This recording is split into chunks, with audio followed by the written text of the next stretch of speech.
I've run through every explanation: exhaustion, hallucination, gas exposure, but nothing adds up. I know what I saw in that cave. I know what we heard, and more importantly, what we felt. You can say I'm mistaken. That's fine. Just don't tell me it wasn't real. It was my friend Zoe's idea. She's always had a reckless streak: urban exploring, off-trail hiking, night diving. I usually talk her down, but this time, I don't know. Something about the way she described the cave made me curious. It's not even on any of the maps, she'd said. A guy on the geology forum posted coordinates before his account went dead. Said the wind didn't blow the same down there. I should have said no. We left early.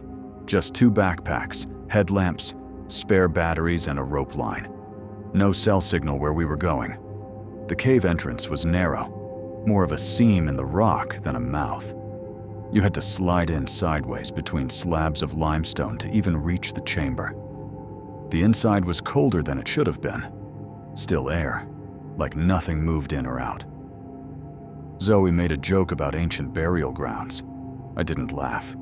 There was a dampness to the walls, like sweat, not moisture. The rock was wrong, too. It looked like it had been scored with something. Thin, deep gouges, inconsistent in pattern. Not pickaxe marks, not natural erosion. It looked deliberate. We went deeper. The light from the surface was long gone, and all we had was the thin white cone of our headlamps. The passage narrowed, then opened into a wide chamber. I remember thinking the ceiling looked too high for how far we'd gone down, like we were standing in a space that shouldn't exist. Zoe moved ahead of me, scanning the walls. That's when we found it. A bundle of bones tied with what looked like human hair, hanging from the ceiling by a crude length of sinew. No carvings, no symbols, just a mass of bones, gently swaying. I whispered, "Zoe, I don't think this is abandoned." She didn't respond right away. When she finally did, her voice was hollow. "This wasn't here in the photos." Photos? She hadn't mentioned any pictures before. I didn't ask. I was too focused on the smell that was suddenly thick in the air, like meat left in the sun, but sweeter. That's when I heard it. Something scraping stone. Not close. Not far. Somewhere in that massive, impossible chamber with us. I turned, and for a second, I thought I saw something move. Long and thin, almost like a shadow peeled away from the wall and slipped out of sight. Zoe was already backing up. Her face had gone pale beneath the headlamp's glow. I grabbed her arm and whispered, "We need to go. Now." She didn't argue. We turned, retraced our steps, but the tunnel didn't look the same. The gouges in the walls were deeper now, fresher, some still wet. Zoe started muttering under her breath. I counted it. I counted the turns. I swear I did. I told her to keep moving, keep the rope line in hand. But when I reached for it, there was nothing. The rope was gone. Just a frayed end, cut clean. Something had taken it, and it wasn't done with us yet. Zoe was unraveling. Her breaths were fast and shallow, fogging up the inside of her headlamp lens. I grabbed her by the shoulders, more to steady myself than her. "Hey," I said, quietly but firmly. "We need to keep our heads. You counted the turns, right? So think. What's next?" She shook her head, eyes wide. "I don't know. I did count them, I swear. 3 right, 2 left, slope downward. But this isn't where we came in." I glanced around. The stone felt tighter somehow, angrier. The air had thickened, like the cave was exhaling slowly, and we were breathing in its rot. That smell was stronger now, clotted, sickly sweet. I listened. There, beneath Zoe's frantic breathing. Breathing, not hers. Not mine. Something deep, rhythmic. A slow drag in and out, not from any one direction, just around us, embedded in the walls, or beneath them. I shushed her and held my hand out. She went quiet. We both heard it then. Not a growl, not a snarl, just breath. Like lungs the size of the room, expanding in time with our fear. I scanned the area. There. Look, I whispered. About 10 feet up, there was a narrow ledge, natural rock, slanted inward like a lip above the tunnel mouth. If we could get up there, maybe we'd get a better view of the layout, or at least feel like we weren't being watched from every direction. I helped Zoe climb first, boosting her from below. Her boots scraped and kicked loose gravel, and I winced with every sound. My turn was harder. My fingers trembled against the sharp stone, my legs aching from tension and cold. But I made it. The ledge was wide enough for us to crouch.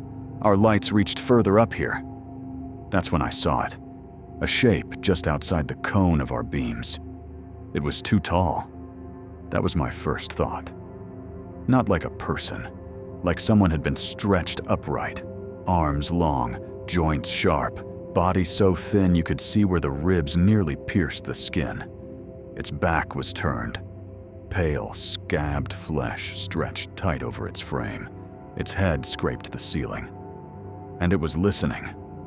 One long arm curled out and touched the wall, claw tips dragging across it gently, like it was feeling vibrations through the stone. My breath caught. It froze. No sound, no movement. Then its head twisted, not turned, twisted, the neck bending like a broken branch, until one sunken, pupilless socket faced our direction. It didn't blink. It didn't move. Zoe made a noise, something between a whimper and a choked breath, and I grabbed her mouth just in time. The thing tilted its head, its other hand flexed. Claws like carved antler tips scraped together. Click, click, click.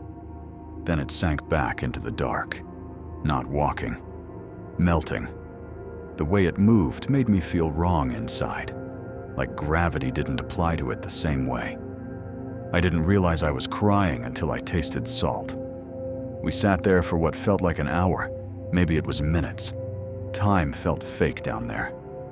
Zoe finally leaned in. Her voice was so quiet I barely heard her. I don't think we found the cave.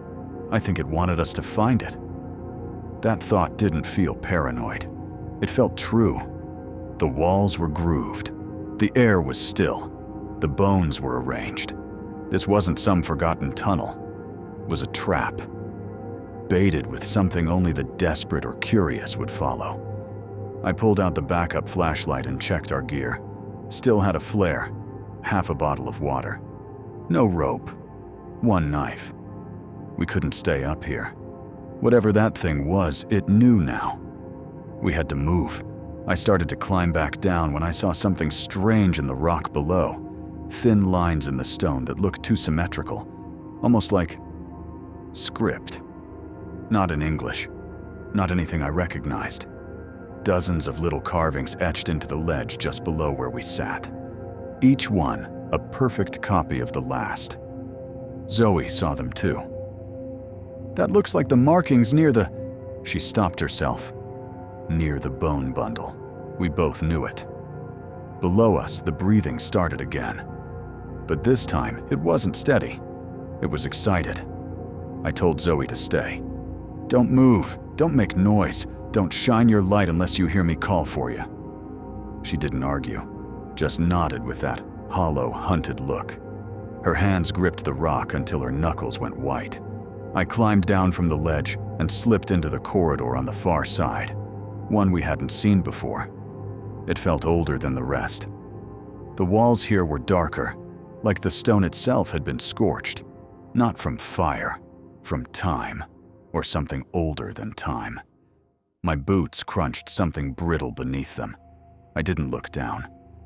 The deeper I moved, the warmer it got. not physically. That's not the right word. It was like the space remembered heat, a stale, decaying warmth that stuck to your skin like grease. I turned a corner and found another chamber. This one was smaller, oval-shaped. The walls weren't stone anymore, at least not naturally. They were carved into reliefs, figures I didn't recognize, arranged in circles, each with their heads bent toward the center. In the middle of the room was a pit. I don't know how deep it went. My light couldn't reach the bottom, but I could hear it. Something moving down there. Slow, wet, rhythmic. It didn't echo. I backed out before whatever was down there noticed me. When I returned to the ledge, Zoe was gone. No blood, no drag marks, no scuffle. Just gone. Except there was a new bone bundle hanging from the rock just below where we had been sitting. Fresh, not skeletal, not cleaned. Something wet still clung to the twine holding it together. I didn't scream, I didn't cry, I couldn't. My body locked up, my mind flooded with one thought that repeated over and over. It took her. My flashlight flickered. Not out, just dimmed. The way a dying memory does in the back of your mind, when something older pushes forward. I ran. I don't remember the path I took, only that the cave shifted around me. The same hallway split and doubled back. I saw my own footprints over and over again. And then, I didn't. There were no footprints, no dust, just smooth stone, as if nothing, and no one, had ever walked there before. When I finally collapsed, I was staring up at a patch of sky. Pale morning light filtered through a hole barely large enough to crawl through. Roots hung like fingers. I pulled myself out with everything I had left. I don't remember how I got back to the car, or how I drove. I woke up in my apartment 2 days later, dehydrated and covered in scrapes. Zoe's things were still in the trunk. She's never been reported missing. No records, no digital footprint. It's like she was erased the moment we stepped into that place. Except, yesterday, someone slid something under my door. A strip of pale leather, tied around a bundle of hair. Zoe's. I recognized the braid. There were markings burned into the leather, same as the carvings in that cave. I've spent hours trying to match them to anything. Runic scripts, tribal symbology, ancient languages. Nothing matches exactly. But one symbol keeps showing up. It looks like a figure bent backward over a ring of thorns. Sometimes it's drawn with antlers. Sometimes it has no face. Sometimes it looks like it's smiling. I'm not posting this for clout. I don't care if anyone believes me. I'm posting it because I found something else burned into the inside of the leather. Not in ancient script, in English. 5 words. You were meant to watch. I haven't slept since, and I'm not sure I should. Because sometimes, just before dawn, I hear breathing in the walls. My little brother came back last night, but he drowned 3 years ago. 3 years ago, my little brother Ethan drowned at summer camp. He was 8. It was nighttime, and he'd snuck away with some other boys to see the lake under the stars. They said he slipped on the dock. By the time they found him, it was too late. I was 13. I didn't go on that trip. I was home, playing video games. I remember getting the phone call, hearing my mom scream, my dad's voice cracking for the first time. We buried Ethan with his favorite photo, the one of him and me standing by the lake, grinning like idiots. We haven't spoken about him since. His room stayed locked. Sometimes I thought I heard things from inside. Soft thuds, creaks, whispers. But I chalked it up to grief and silence. My parents stopped smiling. My mom started taking sleeping pills. My dad just stopped talking altogether. Last night at 3:12 a.m., I heard tapping on my bedroom window. We live on the second floor. At first, I thought it was the wind, but the tapping didn't stop. It was rhythmic, slow, careful. I turned over, annoyed, then froze. Outside the window, in the moonlight, stood Ethan. His face was pale. His lips were blue. His hair dripped water down his cheeks. He wore the same Spider-Man pajamas he used to sleep in, soaked through and clinging to his tiny body. He didn't look older. He looked exactly the same as the day we buried him. He didn't speak. He didn't smile. He just stared and tapped on the glass with one finger, over and over. I screamed. My parents ran in and flipped the lights. Ethan was gone. The window was closed, locked from the inside. They told me it was a nightmare, but I know what I saw. This morning, the carpet near my window was wet. There were small footprints, the kind Ethan used to leave when he ran barefoot after swimming. My window lock was undone, and on the floor was the photo we buried with him. It was torn down the middle, soaked, and smelled like lake water. I tried to show my parents, but the footprints dried and the photo vanished. I thought I was losing my mind, until just now. It's 3:12 again. The tapping is back. But this time, the window is already open. I don't know what to do anymore. I don't want to believe it, but it's impossible to ignore. My heart races in my chest as I sit up in bed, my hands trembling. The tapping continues, slow and deliberate, just like before. It's maddening, the way it echoes in the dead of night. I get up, my feet moving instinctively toward the window, though every part of me is screaming to stay away. I reach for the handle and hesitate. I don't want to open it. I don't want to see him again, but I know I have no choice. With a shaky breath, I pull the window open. The cold air rushes in, and for a moment, I wonder if this is real. Maybe I'm still dreaming. Maybe I'm just imagining all of this. But then I hear it, the sound of tiny, wet footsteps on the ground below. Soft, like the padding of bare feet against the grass. I lean out the window, trying to make sense of what's happening, my heart pounding in my ears. There he is, Ethan. He's standing on the lawn, his little face still pale, his clothes soaked through.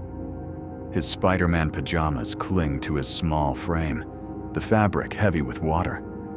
His hair hangs in wet strands around his face, and his eyes are wide, unblinking, staring up at me. The tapping continues, his finger hitting the window with that same slow rhythm. I swallow hard, my throat tight. Ethan! The word comes out as a whisper, choked with emotion. I don't know what to say. How could I ever explain this? How could I tell anyone that my little brother is standing in front of me after being gone for 3 years? He doesn't move. He doesn't speak. He just keeps staring at me, tapping. Each tap seems to echo louder, like it's pounding into my skull. I take a step back, suddenly overwhelmed with fear and sadness. Please, my voice cracks. Please, Ethan, don't do this. Come inside. You're scaring me. For a moment, I think he might leave. His head tilts slightly, like he's considering my words. But then, he reaches up with both hands and places them against the glass. I gasp, feeling the cold from his touch seeping through the window, even though it's closed. He presses harder, as if trying to reach me, as if he's begging me to understand something I can't. The silence stretches on, and the air feels thick with something I can't describe, something dark and suffocating. Then, without warning, the image of Ethan starts to blur. His form flickers, like a malfunctioning TV screen. For a split second, I see something else. Something darker. A shadow stretching out from him, swirling around his feet, crawling up his legs. And then, just as suddenly as it started, the tapping stops. I blink, and in that moment, Ethan is gone. My heart stops. I rush to the window, pushing it open further, but there's nothing. No wet footprints, no signs of him at all. Only the cold, empty night.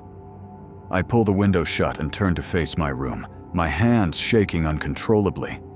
What is happening to me? What's going on with Ethan? And why won't my parents believe me? I glance at my clock. It's 3:12 again. This time, the room feels different, like the air is heavier. My eyes wander to the corner of my room where the dresser is. That's when I notice it. The photo, the one we buried with him, it's lying on the floor in front of me. It's soaked. And this time, the photo is different. It's not the same one. It's a new one, a picture of me and Ethan, standing by the lake, smiling. But this time, I'm holding his hand. And he's staring directly at the camera, his eyes wide with a strange, unsettling intensity. I'm not imagining this. I know I'm not. I try to move, but I feel a sharp cold on the back of my neck, like fingers brushing against my skin. I turn around. There's a handprint on my bedroom door. It's wet, and it's small. The house sat alone at the edge of town, lit by golden windows and a tasteful porch lantern. It belonged to the Hawthorns. They were the kind of family people named buildings after. Wealthy, well-liked. I actually used to be friends with one of their kids back during grade school. Unfortunately, life for me didn't go as swimmingly.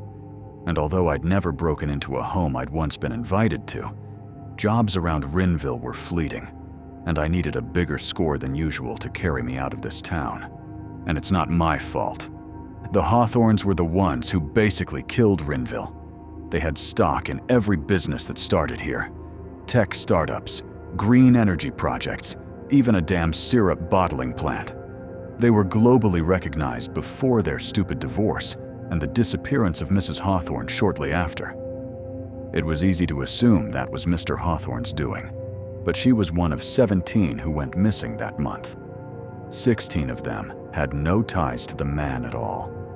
So he took his kids and left. Business followed him. And what little industry had taken root here dried up and blew away like everything else. The most stable job now is at the dollar store. It's a great quiet place for hunting cabins. But those of us who live here, we have a 45-minute commute to stock shelves at Walmart. But you already know the upside. They hardly ever visit their old home, maybe a few days every couple of months, and it's only ever Mr. Hawthorne. Outside of that, the house is patrolled by 2 security guards, which used to worry me. But it's clear they're not actually doing full sweeps.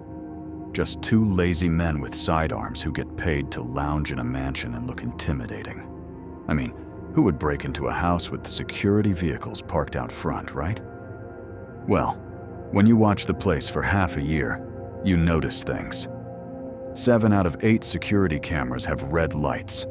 3 of those have ivy or spider webs obscuring their lenses. The same porch light's been flickering since February. The back patio entrance? Basic pin tumbler lock. Child's play. But what caught my eye, what really lingered, were the windows. The east side of the basement has 2 narrow rectangular windows just above ground level.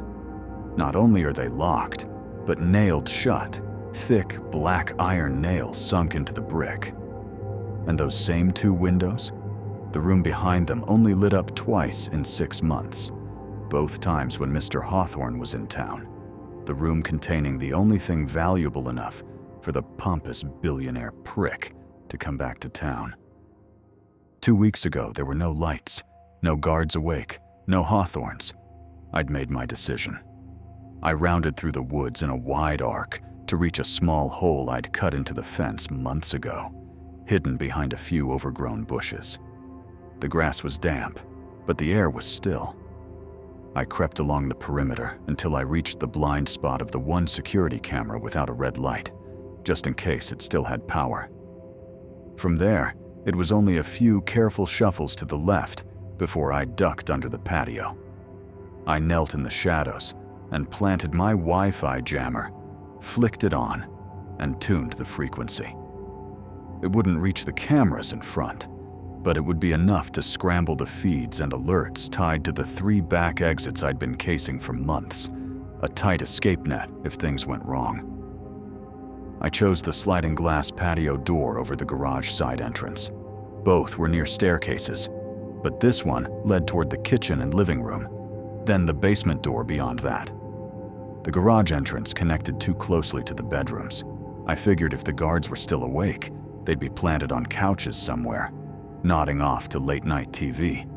But the house was dark, dead quiet. No action in the living room through the windows, so it was best to prioritize steering clear of the steps by the bedrooms. The lock gave with barely a whisper. 30 seconds, maybe less. I slipped inside, eased the door shut, and clicked the lock behind me. The kitchen smelled like dust and stale coffee. My steps were slow, controlled, sliding forward on the balls of my feet. Every creak in the old wood floor felt too loud in the silence. Past the marble island and the spotless stovetop, through the archway into the dining room. Long table, high-backed chairs, no signs of life. And then I turned. A narrow door just off to the side, tucked between built-in cabinetry. I opened it. The air that wafted up from below was cold and dry, with a strange coppery edge. I stepped through and shut the door behind me. The stairs groaned more than I expected. I froze, waited, counted to 20. Nothing. Then I descended. The basement smelled different. Not like mildew or old laundry. It was sterile, bleach. But strangely, it still looked the same as it had when I was a second grader coming over for birthday parties. I'd stepped into the main entertainment space, 2 large rectangular rooms joined in an L shape. Aside from the stairs behind me, if I followed the wall at my back to the left, I'd reach the hallway that led to the second staircase and a full bathroom. The door I wanted, the one that led to the room with the nailed windows, sat dead center on the wall that ran alongside the hallway, only about 25 feet from where I stood. Close enough to the stairs, close enough to my exit, the same way I came in. Unfortunately, that meant it was in full view of anyone coming down from the other staircase. If someone entered from that end, my only chance was to dive behind the big leather recliner in the far corner, where a cluster of fake plants and a side table offered some cover. I made a mental note of the escape route and the hiding spot, then crept toward the thick, dark oak door. The lock was trickier than I expected. 45 seconds of quiet work before I got the pins to fall. "Bingo," I muttered.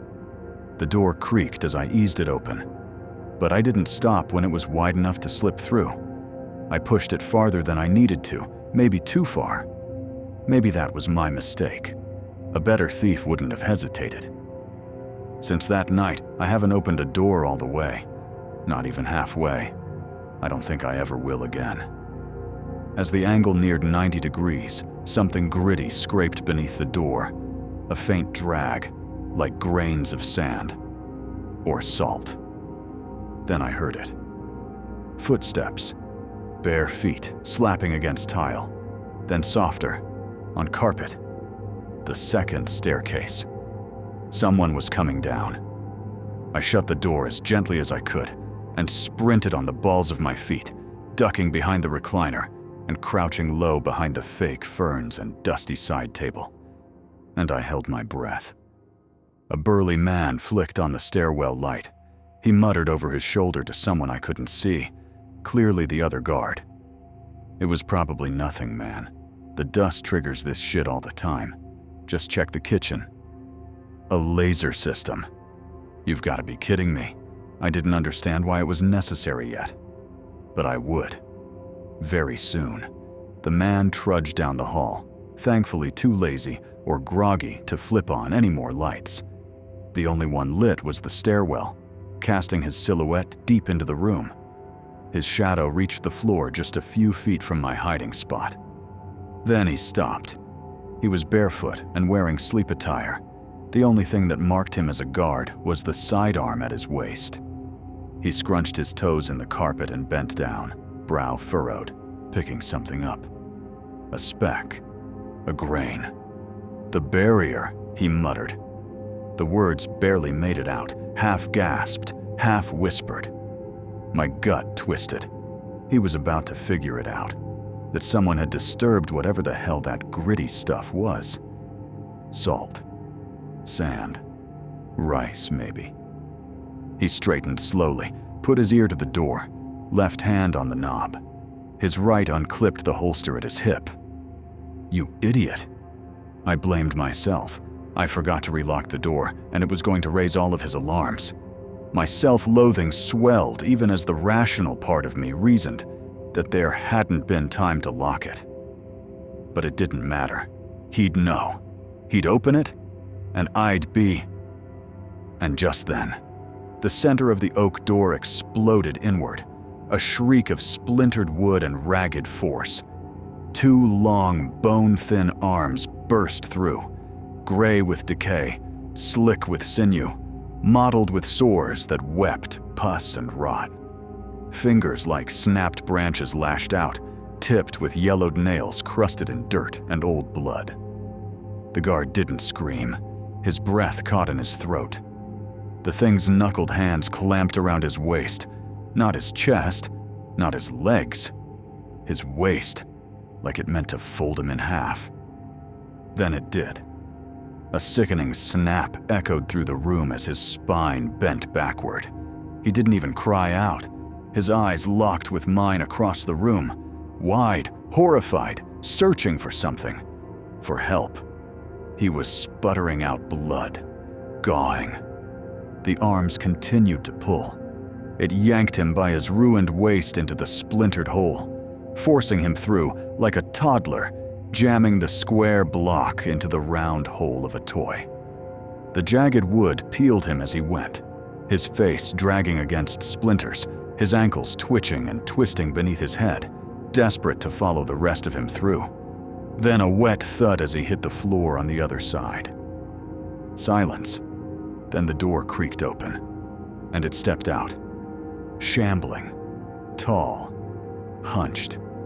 Its limbs were too long, not inhuman in design, but wrong in proportion.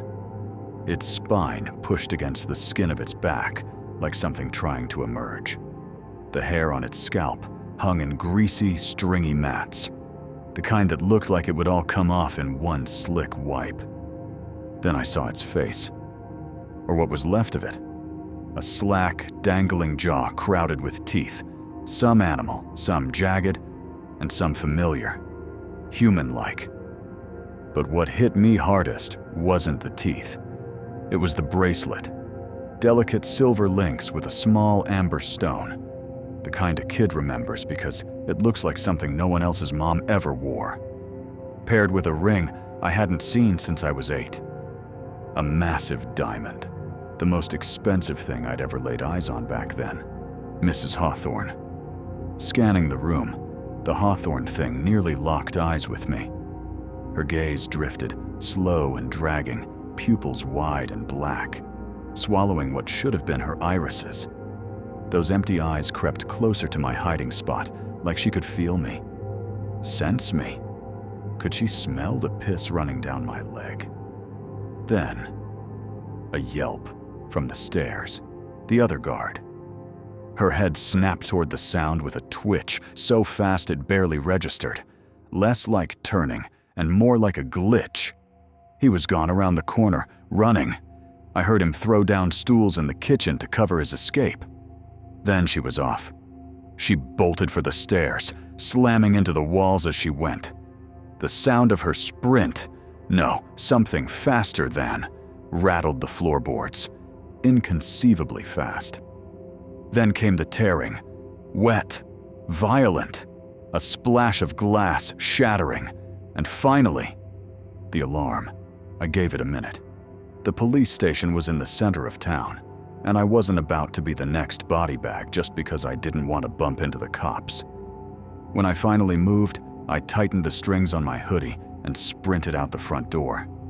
No way in hell was I cutting through the woods, not with Mrs. Hawthorne somewhere out there. 4 minutes later, lungs burning, I heard the sirens. As they rounded the corner, I dove into a ditch and held my breath while the cruisers roared past. By the time I made it back to my car, parked behind the old bottling factory, I spotted police units from the next town over tearing through the main road. The house burned down by the end of the week.